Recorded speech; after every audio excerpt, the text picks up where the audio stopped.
दोस्तों नमस्कार, मैं भरत झुंझुनवाला आप सबका स्वागत करता हूं आपके अपने YouTube चैनल पे। फ्रेंड्स, वीकेंड बाइट का समय है और वीकेंड बाइट्स पे हम देखते हैं निफ्टी को, हम देखते हैं ओवरऑल मार्केट्स को, साथ ही साथ हम आपके साथ कुछ ऐसे सेक्टर्स के बारे में डिस्कशन करते हैं जो कि सेटअप होते हुए दिखाई दे रहे हैं। और आज आपके पॉपुलर डिमांड पे मैं एक क्रिप्टो को भी डिस्कस करूंगा कि क्रिप्टो की क्या लग रहा है, कि क्रिप्टो का मार्केट क्या लग रहा है। खासकर बिटकॉइन को देखेंगे कि बिटकॉइन क्या कर रही है और कैसा लग रहा है आगे का आउटलुक। तो हम क्रिप्टो को भी आपके साथ डिस्कस करेंगे, राइट। तो आगे बढ़ते हैं फ्रेंड्स और शुरू करते हैं निफ्टी से। और निफ्टी के डेली चार्ट पे आते हैं। तो निफ्टी के डेली चार्ट पे फ्रेंड्स बहुत ही इंपॉर्टेंट और बहुत ही बारीकी से ध्यान देना है, क्योंकि यहाँ पर कुछ जो है अंदर ही अंदर पकता हुआ दिखाई दे रहा है, राइट। तो यहाँ पर अगर आप देखो तो लास्ट में अगर आप क्लोजिंग बेसिस से बात करो तो वीक जहां पर शुरू हुआ था वहीं पर वीक जो है वो खत्म हुआ है। वीक पे कोई खास मूवमेंट हम लोगों को नहीं मिली। देखिए, अगर आप वीकली चार्ट देखोगे तो मैं वीकली चार्ट की अगर ओपन की बात करता हूं तो वीक जहां पर ओपन हुआ वो 23,511 पे ओपन हुआ और वीक जो क्लोज हुआ वो 23,487 पे क्लोज हुआ। तो ऑलमोस्ट ओपन और क्लोज दे आर इक्वल। तो वीकली बेसिस पे, क्लोजिंग बेसिस पे वीकली के कुछ नहीं हुआ है। लेकिन यस, अगर हम डेली पे आते हैं और डेली के प्राइस एक्शन को थोड़ा सा जूम करते हैं तो हमें यहां पर कुछ ना कुछ जो है तत्व दिखाई दे रहा है। नंबर वन, आप दो चीज को ध्यान से देखिए प्राइस और वॉल्यूम को अगर आप ठीक से पढ़ लो, प्राइस और वॉल्यूम के बारे में ठीक से समझ लो तो आपको और किसी चीज की जरूरत नहीं पड़ेगी फॉरवर्ड में, गोइंग फॉरवर्ड। तो हमारा काम ही प्राइस और वॉल्यूम को रीड करना है। तो यहां पर देखिए फ्रेंड्स, दो इंपॉर्टेंट चीज है, दो दिन जो एक इंपॉर्टेंट इवेंट हुए हैं। सबसे पहले ये वेडनेसडे वाला कैंडल देखिए और ये फ्राइडे वाला कैंडल देखिए। इन दोनों कैंडल्स को अगर आप देखो तो कैंडल्स की रेंज ज्यादा नहीं है, कैंडल की रेंज छोटी है। लेकिन नीचे देखिए फ्रेंड्स, वॉल्यूम में यहां पर आप देखो ये दो वॉल्यूम बार आपको क्या बता रहे हैं। अगर आप इनको पिछले 3, 4, 5 दिनों की कैंडल से अगर वॉल्यूम से कंपेयर करो तो इन दोनों में ये दोनों बार जो हैं वो थोड़े से ऊंचे दिखाई दे रहे हैं, राइट। मतलब कि लास्ट वीक इन दोनों दिन कुछ ना कुछ चर्निंग हुई है। प्राइस तो नहीं बढ़ा, प्राइस तो वहीं का वहीं रहा, लेकिन वॉल्यूम बढ़ गया, राइट। इसका मतलब कि अंदर ही अंदर कुछ ना कुछ चर्निंग हुई है निफ्टी में, जो कि एक तरह से वीकनेस या एक तरह से क्रैक या एक तरह से मोमेंटम जो है कमजोर होता हुआ दर्शाता है। तो ये चीज का ध्यान रखना है फ्रेंड्स कि अंदर ही अंदर कुछ ना कुछ चल रहा है, राइट। तो ये निफ्टी में एक चीज हम लोगों को देखने को मिली। तो इसका मतलब क्या है? इसका मतलब ये है कि अब हमें ध्यान रखना होगा कि जो इमीडिएट सपोर्ट है वो किस तरह से काम करेगा, किस तरह से वो बिहेव करेगा प्राइस के साथ। नेक्स्ट यहां पर आप देखो, नीचे मैं आपको RSI दिखाता हूं। मैं RSI के इस चार्ट को थोड़ा सा जूम करता हूं और यहां पर आप देखो RSI पे आपको ना बेयर डाइवर्जेंस दिखाई दे रहा है। इसे बेयर डाइवर्जेंस बोलते हैं, राइट। यहां पर आप देखो कि निफ्टी के चार्ट को मैं लाइन चार्ट में कन्वर्ट कर दूं तो आप देखो निफ्टी जो है वो एक हायर क्लोज दे रहा है, निफ्टी एक हायर क्लोज दे रहा है और RSI जो है एक हायर क्लोज नहीं दे पा रहा है, राइट। ये देखिए, ये जो है लोअर क्लोज दे रहा है। तो इसे हम बेयर डाइवर्जेंस बोलते हैं। बेयर डाइवर्जेंस का मतलब कि थोड़ा सा मोमेंटम में वीकनेस, थोड़ा सा मोमेंटम में कमजोरी, राइट। तो यहां पर ये आपको RSI भी बोल रहा है कि मोमेंटम में लास्ट वीक थोड़ी सी कमजोरी देखने को हमें मिली है। तो अगर आपको प्राइस से कंफर्मेशन मिल रहा है, आपको RSI से कंफर्मेशन नहीं मिल रहा है, सिग्नल मिल रहा है कि ये निफ्टी में कुछ ना कुछ जो है वीकनेस दिखाई दे रही है या आशंका है कि कहीं ना कहीं किसी की टाइप की जो अंदर ही अंदर कुछ चर्निंग चल रही है। तो अब हमें अप्रोच कैसे करना है इस सिग्नल को, हमें इस सिग्नल को अप्रोच कैसे करना है वो इंपॉर्टेंट होता है। तो हम आवरली चार्ट पे आएंगे फ्रेंड्स। और आवरली चार्ट पे अगर आपको याद है कि कुछ दिन पहले हम आपके साथ डिस्कस कर रहे थे कि एक राइजिंग जो है वेज टाइप का पैटर्न बन रहा है, एक राइजिंग चैनल टाइप का पैटर्न जो है वो निफ्टी में बन रहा है। तो ये जो राइजिंग चैनल है अभी भी इंटैक्ट है। ये राइजिंग चैनल में अभी भी कहीं पर भी कोई ब्रेक हम लोगों को देखने को नहीं मिला। तो ये जो राइजिंग चैनल है फ्रेंड्स, जब तक ये इंटैक्ट है ठीक है।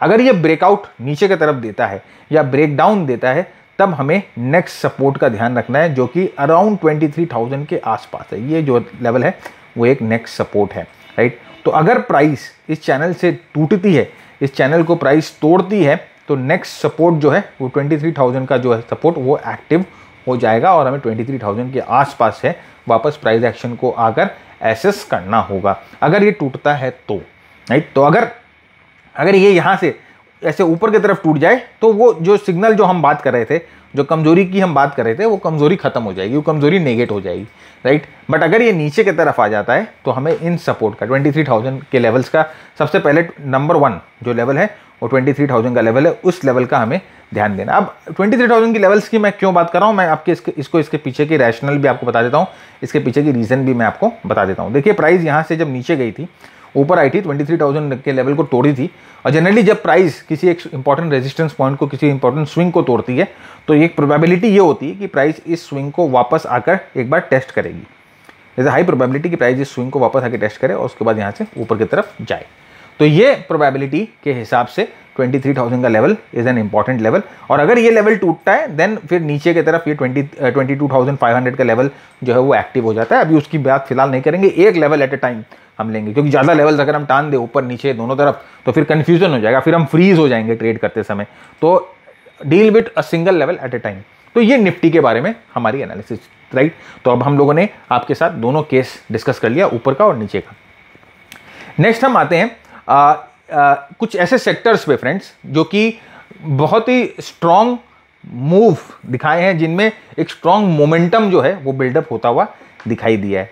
तो उसके पहले हम एक बार ना आपके साथ ना बिटकॉइंस BTC की भी बात कर लेते हैं, क्योंकि बहुत सारे हमारे सब्सक्राइबर्स हैं जो हमें बोलते हैं कि सर आप एक बार बिटकॉइंस को भी एनालिसिस कर दो, तो हम आपके लिए बिटकॉइंस की भी एनालिसिस कर देते हैं एक बार, राइट। तो यहाँ पर देखिए फ्रेंड्स, अगर आप बिटकॉइंस को देखोगे डेली चार्ट पे तो बिटकॉइंस एक इंपॉर्टेंट रेजिस्टेंस लेवल पे आ रही थी, और इस रेजिस्टेंस लेवल को बिटकॉइन तोड़ने में सक्षम नहीं रही, राइट। और ये यहाँ से नीचे की तरफ मूवमेंट करती हुई दिखाई दे रही है। नेक्स्ट जो इंपॉर्टेंट सपोर्ट है बिटकॉइन का वो ये है, अभी अपने सपोर्ट से थोड़ा सा दूर है बिटकॉइन, तो जब तक यहाँ पर इस सपोर्ट पे आती नहीं है बिटकॉइन हम कुछ कह नहीं सकते, राइट। तो there is a high probability कि यहाँ पर इस सपोर्ट पे आ जाए। दूसरा, अगर इस सपोर्ट से पहले इसे ब्रेकआउट करना है तो ये चैनल देखिए, बिटकॉइन एक चैनल को फॉलो कर रहा है, ये चैनल को बहुत ही अच्छी तरह से फॉलो कर रहा है, और यहाँ से जब तक बिटकॉइन ऊपर की तरफ नहीं जाती है, ऊपर की तरफ एक ब्रेकआउट नहीं देती है, हम यही एक्सपेक्टेशन कर सकते हैं कि बिटकॉइन जो है अपने इस सपोर्ट पे आए, और इस सपोर्ट पे आने के बाद प्राइस एक्शन को रीड करते हैं, और उसके बाद हम ये देखते हैं कि यहाँ से ये जानने की कोशिश करते हैं और ये एनालिसिस करने की कोशिश करते हैं कि प्राइस एक्शन कैसा यहाँ पर डेवलप हो रहा है, और उसके बाद हम देखते हैं कि नीचे जाएगा कि ऊपर आएगा, राइट।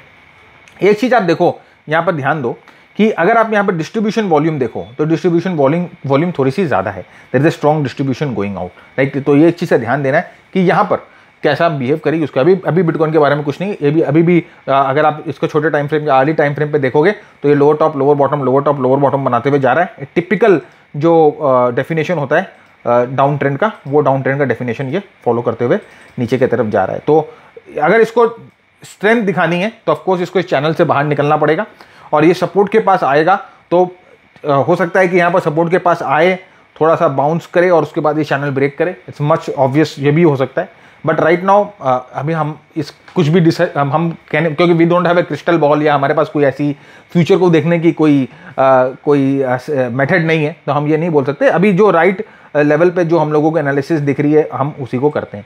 आगे बढ़ते फ्रेंड्स। देखिए फ्रेंड्स, आगे लास्ट वीक ना हम लोगों ने 2 ट्रेड्स लिए थे, 2-3 ट्रेड्स लिए थे, वो 2-3 ट्रेड मैं आपके साथ डिस्कस करता हूँ, राइट। एक ट्रेड हम लोगों ने लिया था मैप माई इंडिया का। मैप माई इंडिया फ्रेंड्स देखिए, ये टेम्पलेट है हमारा जो कि हम जनरली यूज़ करते हैं अपने ट्रेड्स के लिए। तो ये टेम्पलेट हमें ट्रेंड के बारे में, हमें मोमेंटम के बारे में, हमें प्राइस सेटअप के बारे में, हमें बेस की क्वालिटी के बारे में सब कुछ हमें बता देता है। स्टॉप लॉस कितना लगना चाहिए, कौन सा स्ट्रैटेजी आप प्रोबेबल स्ट्रैटेजी जो यूज़ करनी चाहिए, हमें सब कुछ बता देता है। तो यहाँ पर देखिए जो टेम्पलेट्स है ना, ये हमें यहाँ पर बार बार सिग्नल दे रहा था, ये रेड डॉट है ना, हमें बार बार सिग्नल दे रहे थे कि इसमें ना स्ट्रॉन्ग एक्यूमुलेशन चल रही है। ये रेड डॉट का मतलब होता है स्मार्ट मनी के फुटप्रिंट्स का ये एक सिग्नल होता है। और फिर देखिए यहाँ से ब्रेकआउट होता है और ऑलमोस्ट जो है यहाँ से 40% का मूव हमें 2 कैंडल्स में मिली। तो ये एक हम लोग ये जो टेम्पलेट है ये हम लोग अपने मास्टर ट्रेडर प्रोग्राम में शेयर करते हैं, और ये टेम्पलेट का यूज़, इसके पीछे क्या गया है बनाने में, और ये बेस का मतलब क्या होता है, इन सब सिग्नल्स का मतलब क्या होता है, एवरीथिंग जो होता है हम मास्टर ट्रेडर प्रोग्राम में डिस्कस करते हैं। सेकंड ट्रेड हम लोग ने जो लिया था वो था marathon, right. Marathon next gen. देखिए ये भी हमें यहाँ पर आप देखो, ये जो आपको दिखाई दे रहा है ना, ये हमें बताता है कि यहाँ पर ये जो रेड डॉट आपको दिखाई दे रहा है ना, ये रेड डॉट, ये हमें बताते हैं कि यहाँ पर स्मार्ट मनी का इन्वॉल्वमेंट है, यहाँ पर कोई बड़ी बाइंग आई है। उसके बाद देखिए ये थोड़ा सा कॉन्सेंट्रेट करता है और उसके बाद यहाँ से वापस ब्रेकआउट होता है, तो ये भी ऑलमोस्ट जो है आप देखो 40% का मूव हम लोगों को इसमें कैप्चर करने को मिला था। तो ये हम लोगों का शॉर्ट टर्म जो हम लोग डेली बेसिस पे स्विंग ट्रेडिंग करते हैं, ये उसकी टेम्पलेट है और ये टेम्पलेट जो है हम उसी को फॉलो करते हैं। नेक्स्ट देखिए हम लोगों ने एक और, मैं आपको दिखाता हूँ, ये शक्ति पंप का जो सेटअप है ये हमारा वीकली सेटअप में आया था। जो हमारा बड़ा सेटअप जो होता है जिसे हम बोलते हैं ना कि 2x 3x जो बड़े मूव जो हम कैप्चर करते हैं, ये उस पे ये सेटअप बना था। यहाँ पर देखिए किस तरह से एक अच्छा यहाँ पर बेस बन रहा था, फिर यहाँ से ब्रेकआउट हुआ था और यहाँ पर देखिए बार बार जो है यहाँ पर सेटअप जो है अलग अलग सेटअप जो दिखा रहे थे कि यहाँ पर ये सेटअप बन सकता है, यहाँ पर ये सेटअप बन सकता है। अब ये सेटअप क्या है, कैसे बनते हैं, इनमें कैसे ट्रेड लिया जाता है, ये सब हम अपने प्रोग्राम में डिस्कस करते हैं, राइट। तो आप बोलोगे प्रोग्राम की एडवर्टाइजमेंट कर रहे हैं, हाँ भाई एडवर्टाइजमेंट कर रहे हैं, इसमें कोई वो दिक्कत नहीं है, राइट। क्योंकि जेन्युइन चीज़ है भाई, कोई ऐसी कोई जादू की छड़ी मैं आपको नहीं दिखा रहा हूँ। स्टॉप लॉस भी लगते हैं, ऐसी बात नहीं है स्टॉप लॉस नहीं लगती है, स्टॉप लॉस भी लगते हैं, लेकिन रिस्क मैनेजमेंट का भी काम हम लोग करते हैं। तो यहाँ पर देखिए अच्छा मूवमेंट जो है 100% का मूवमेंट यहाँ पर ये शक्ति पंप में भी मिला था। तो ये वीकली टाइम फ्रेम है, जहाँ पर टाइम फ्रेम बड़ा होता है, जहाँ पर ये देखो जैसे कि 1 2 3 4 5 6 7 8 9 10 12 वीक ऑलमोस्ट जो है 3 साढ़े 3 महीने का टाइम है। तो इसमें अच्छा ऐसा मूव मिला। तो अगर आपको इस प्रोग्राम के बारे में जानना है, हमारे मास्टर ट्रेडर प्रोग्राम के बारे में जानना है, टेम्पलेट्स के बारे में जानना है, तो डिस्क्रिप्शन में मैंने लिंक दे दी है, आप जाकर एक बार वो लिंक चेक कर लो, राइट। अब हम आते हैं और देखते हैं कि वो कौन से सेटअप हैं जो कि वो कौन से सेटअप नहीं सॉरी वो कौन से सेक्टर्स हैं जो कि सेटअप हो रहे हैं बहुत स्ट्रॉन्ग। लास्ट वीक आपने देखा होगा फ्रेंड्स कि बैंक निफ्टी और फाइनेंशियल निफ्टी, ये दोनों सेक्टर्स ने निफ्टी को आउट परफॉर्म किया।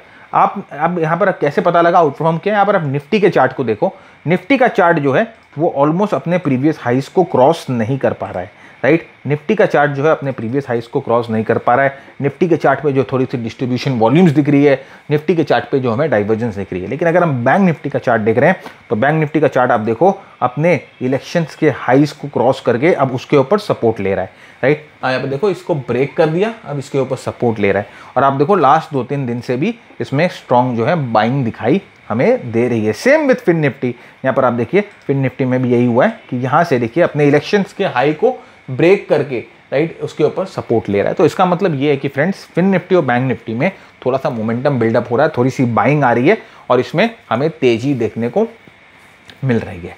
तो हमें क्या करना है ना, हमें अब जाकर उन स्टॉक्स को ढूंढने हैं जो कि स्ट्रॉन्ग इवॉल्वमेंट हो रही है, जिनमें ऐसे बहुत सारे बैंकिंग स्टॉक्स है, बहुत सारे फाइनेंस के स्टॉक हैं जो कि हाइबरनेशन में चले गए थे, जिनके बारे में लोग बात नहीं कर रहे थे, तो अभी वो सेटअप हो रहे हैं और वो रेडी हो रहे हैं मूव के लिए। ऐसा ही होता है फ्रेंड्स, जो सेक्टर के बारे में जिस सेक्टर को हम इग्नोर कर देते हैं, जिन सेक्टर के बारे में बात नहीं करते, अचानक में वो इमर्ज होते हैं और वो जो है मूव करना शुरू कर देते हैं। तो अब जो चार्ट्स को देखकर लग रहा है कि बैंक निफ्टी और फिन निफ्टी में थोड़ा बहुत मूवमेंट, थोड़ी बहुत तरंग देखने को मिल रही है और साथ ही साथ एक अभी आप देखो बैंकिंग स्टॉक्स में डाउनग्रेड्स आना शुरू हो गए हैं। तो मेरे ख्याल से परफेक्ट एनवायरनमेंट है। ये चीज़ दर्शाता है कि ये सेक्टर में कुछ ना कुछ बड़ा होने वाला है। तो अगर करेक्शन आती है मार्केट में और निफ्टी करेक्ट होती है तो ऑफकोर्स करेक्शन तो ओवरऑल मार्केट में ही आएगा, ऐसा नहीं है कि सिर्फ निफ्टी करेक्ट होगा। तो आप खास बैंकिंग सेक्टर्स पे ध्यान रखिएगा, बैंकिंग स्टॉक्स पे ध्यान रखिएगा कि किस तरह से बैंकिंग स्टॉक पैन आउट हो रहे हैं और किस तरह से आप उसका फायदा उठा सकते हैं। तो आज के लिए इतना ही फ्रेंड्स, उम्मीद करता हूँ आपको आज का एपिसोड पसंद आया तो वीडियो को लाइक जरूर करिएगा, दोस्तों के साथ शेयर भी जरूर करिएगा, चैनल को सब्सक्राइब भी जरूर करिएगा। अपने सुझाव, अपने विचार नीचे कमेंट बॉक्स पे लिख कर भी बताइएगा। तब तक के लिए मैं भरत झुनझुनवाला आप सबसे ज्यादा मांगता हूँ keep earning, keep learning, keep sharing. जय हिंद, जय भारत एंड स्टे सेफ।